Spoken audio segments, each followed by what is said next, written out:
Welcome to our deep dive into human trafficking. Yes. We're going to be taking a look at global trends over the past 2 decades, using a whole stack of UNODC reports as kind of our guide. Right. These reports are absolutely packed with data and insights.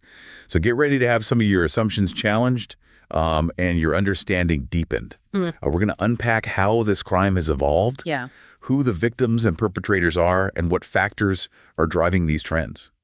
You know, it's a fascinating area of study and frankly a disturbing one. Right. The UNODC data really reveals so much about the shifting nature of this crime. You know, for instance, did you know that in 2016 alone, victims were identified from over 160 different nationalities? Wow. That really highlights the global scale of exploitation that we're dealing with. Yeah, it's mind-boggling. And you'd think with such a widespread issue, bringing these criminals to justice would be, kind of straightforward, right? Right. But the reports paint a different picture, don't they? Yeah, they absolutely do. One of the first things that struck me was the data from the early 2000s, showing that a staggering 40% of countries reported 0 convictions for human trafficking. 0. 0. It really underscores the difficulties in proving this crime. 0 convictions. That's hard to wrap my head around. Yeah. What makes it so difficult to get a conviction? Well, proving human trafficking isn't like proving a robbery. Right. It often hinges on proving elements like deception, coercion, and exploitation, which can be incredibly difficult to establish in court. And of course, the legal framework itself plays a significant. So countries without, robust anti-trafficking laws were essentially just letting these criminals walk free. Pretty much. The UNODC data consistently shows a strong link between conviction rates and the length of time that anti-trafficking laws have been in place. Countries with newer laws often lack the experience and the resources to effectively investigate and prosecute these cases. Makes sense. Okay, so the legal landscape is a huge factor. But what about the victims themselves? I feel like our understanding of who is most vulnerable has evolved significantly over time. You're right. For a long time, the image of a trafficking victim was largely focused on women and girls forced into sexual exploitation. Right. And while that's certainly still a major issue, the data reveals a much more complex reality. Yeah, I remember reading in one of the reports that forced labor has now surpassed sexual exploitation as the most frequently detected form of trafficking globally. Exactly. Yeah. And this shift is reflected in the changing demographics of victims. You know, we're seeing a significant increase in the proportion of male victims, particularly those exploited for forced labor. Okay. Interestingly, the reports highlight how boys are more likely to be trafficked for forced labor than girls. That's interesting. I wonder what societal factors contribute to that disparity. But it's not just about gender, is it? The reports also highlight regional variations in victim profiles. Yes, and those variations are really significant. For instance, in sub-Saharan Africa, child victims represent a much larger proportion of the total number of victims compared to regions like Europe or the Americas, where adult females are more often detected. So what's driving these regional differences? Is it just about different forms of exploitation being more prevalent in certain areas? It's more nuanced than that. Okay. While the types of exploitation certainly play a role, the UNODC reports point to a complex interplay of factors, including socioeconomic conditions, cultural norms, and even the effectiveness of detection methods in each region. Right. For example, sub-Saharan Africa faces unique challenges like poverty, limited access to education, and widespread displacement, all of which make children incredibly vulnerable to trafficking. Yeah, that makes sense. It seems like understanding the context of each region is crucial to grasping the specific challenges they face. But even with these regional variations, there's a common thread running through all of this, isn't there? The economic factor. It feels like poverty and desperation are constant drivers. Absolutely. One of the most striking revelations in the UNODC reports is this clear correlation between trafficking flows and economic disparities. We see it time and time again. Victims are often trafficked from less developed regions to more affluent ones. It's a dark reflection of global migration patterns, with people seeking a better life only to end up trapped in exploitative situations. It's heartbreaking to think that the desire for a better life can be so ruthlessly exploited. But who are these exploiters? Are we talking about large organized crime syndicates, or is the reality more complicated than that?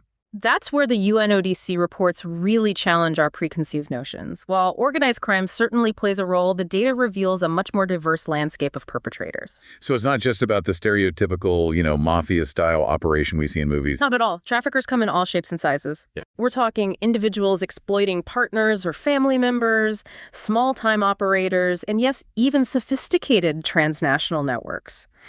The reports show that even those smaller-scale operations can involve a surprising level of organization, particularly when operating across borders. So it's a complex web of actors operating at different levels with varying degrees of sophistication. It makes you wonder how they manage to evade detection and continue to exploit people with such impunity. Well, that's where we start to delve into the methods used by traffickers and how they've evolved in response to globalization and technology. Right. And that brings us to the next part of our deep dive. Okay. We'll be exploring the specific tactics used by traffickers, from leveraging social media for recruitment to exploiting migrants to desperation. It's a fascinating and disturbing look into the dark underbelly of globalization. Stay with us. Stay with us as we unpack the intricate ways traffickers operate and the devastating consequences for their victims. We'll be right back after a short break. We'll be right back. Welcome back to our deep dive into global human trafficking trends. We just finished talking about the complex network of traffickers. So let's, delve into their methods. Yeah, one key takeaway from the UNODC reports is that traffickers are incredibly adaptable. Right. Their methods have evolved alongside, global trends and technological advancements. Earlier, we touched upon how social media is used for recruitment. That seems like a, real game changer for traffickers. It absolutely is. Wow. Social media platforms provide traffickers with direct access to potential victims worldwide. Right. They can create fake profiles, build relationships based on false promises, and lure individuals into exploitative situations. It's chilling to think how easily vulnerable people can be manipulated online. Yeah. Are there specific examples in the reports that kind of illustrate this? Absolutely. The reports mention cases where traffickers create fake job postings or romantic profiles to build trust, and then coerce individuals into traveling to a different country, only to find themselves trapped in forced labor or sexual exploitation. It's a reminder that anyone can fall victim to these tactics. We often think of trafficking happening in far-off places, but it can happen, right under our noses, even in our own communities. That's a crucial point. Yeah. Trafficking isn't confined to specific regions or demographics. It can occur anywhere there's vulnerability and an opportunity for exploitation. Right. Another method highlighted in the reports is the exploitation of migrants' desperation. That makes sense. People fleeing conflict or poverty are often desperate for a better life, making them, easy targets for traffickers. Exactly. Traffickers prey on that desperation, offering false promises of work, safe passage, or a better future. Right. They might even provide forged documents or facilitate illegal border crossings, only to trap individuals in debt bondage or forced labor once they reach their destination. So it's not just about luring people into trafficking situations. It's also about controlling them once they're trapped. Precisely. The UNODC reports detail various methods of control, including violence, threats, debt bondage, confiscation of documents, and even manipulation through, promises of eventual freedom. It's a horrifying cycle of exploitation and control. And the reports mention something about sham marriages being used as a tactic, right? Yes. Okay. That's a particularly insidious method. Traffickers arrange fake marriages to gain legal status for themselves or their victims, often exploiting loopholes in immigration systems. These marriages can be used to facilitate trafficking across borders or to force victims into domestic servitude or sexual exploitation. It's astonishing how creative these criminals are in exploiting vulnerabilities and manipulating systems for their own gain. But beyond the individual tactics, it's important to remember that trafficking is fundamentally driven by economics, right? Absolutely. Yeah. Traffickers are motivated by profit, plain and simple. They exploit the demand for cheap or forced labor and the desire for commercial sex to generate immense profits. It's a multi-billion-dollar industry that thrives on exploiting vulnerable people for financial gain. Yeah, it's a sobering reminder that we're not just talking about, isolated criminal acts, but a global system of exploitation driven by greed and indifference to human suffering. Yeah, and it's a system that's deeply embedded in our global economy. Right. The UNODC reports highlight how trafficking affects various industries, from agriculture and construction to fishing and manufacturing. It's a complex web that touches our lives in ways we might not even realize. Which makes addressing it even more challenging. We've talked extensively about the evolution of trafficking and the various actors involved. But what about the impact of external factors? The report specifically mentioned the influence of conflict and climate change, right? Yes, those factors create a perfect storm for increased vulnerability and exploitation. Let's delve into that in the next part of our deep dive. Stay tuned as we explore how global events and environmental crises are driving human trafficking trends. We'll be back after a short break to unpack this crucial intersection. Welcome back to the final part of our deep dive. We've covered a lot of ground, from the changing faces of victims to the sophisticated methods used by these traffickers. But now we're going to tackle kind of an even more complex layer: the impact of global events and environmental crises on human trafficking. It's a sobering reality that conflict and climate change are creating conditions where vulnerability to trafficking is significantly heightened. The UNODC reports provide a stark picture of how these factors intersect with existing inequalities and desperation, pushing more individuals into dangerous situations. You mentioned earlier that conflict zones are essentially breeding grounds for human trafficking. It's easy to see how the breakdown of law and order, mass displacement, and the presence of armed groups create a perfect storm for exploitation. Exactly. Think about it. When basic needs like safety, food, and shelter are scarce, people are more likely to make, desperate choices, even if it means putting themselves at risk. Traffickers prey on that desperation, offering false promises of safety, work, or a better life. And children are particularly vulnerable in these contexts, aren't they? I remember reading about the horrifying practice of child soldiery and how children are often forced into armed groups or exploited for labor and sex in these conflict zones. Sadly, yes. The UNODC reports highlight the devastating impact of conflict on children, who are often separated from their families, orphaned, or forced to flee their homes. This makes them incredibly vulnerable to recruitment by armed groups or exploitation by traffickers. It's heartbreaking to think about the trauma these children endure, but what about climate change? It might seem less directly linked to trafficking than conflict, but the reports suggest a strong connection, right? Absolutely. While climate change doesn't directly cause human trafficking, it creates a cascade of consequences that increase vulnerability. We're talking about more frequent and intense natural disasters, rising sea levels, droughts, and other environmental changes that displace communities, disrupt livelihoods, and exacerbate poverty.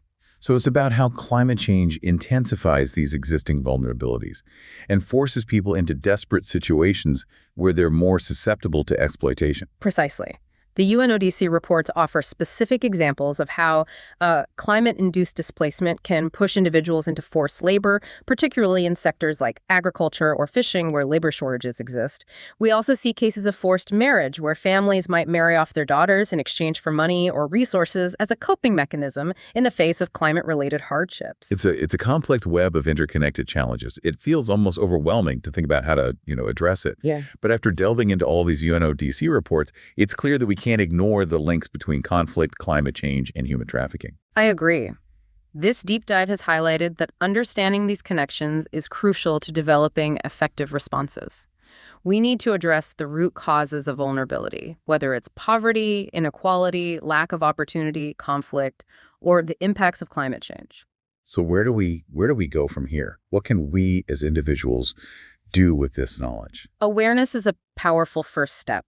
By understanding the complex factors driving human trafficking, we can advocate for policies and initiatives that address these root causes. We can support organizations working on the front lines to provide assistance to victims and disrupt trafficking networks. And as consumers, we can make informed choices about the products we buy and the companies that we support. Yeah. Ensuring that our actions don't contribute to exploitative practices. Absolutely. Every choice we make can have an impact. This deep dive has been a stark reminder of the interconnectedness of global challenges and the urgent need for collective action.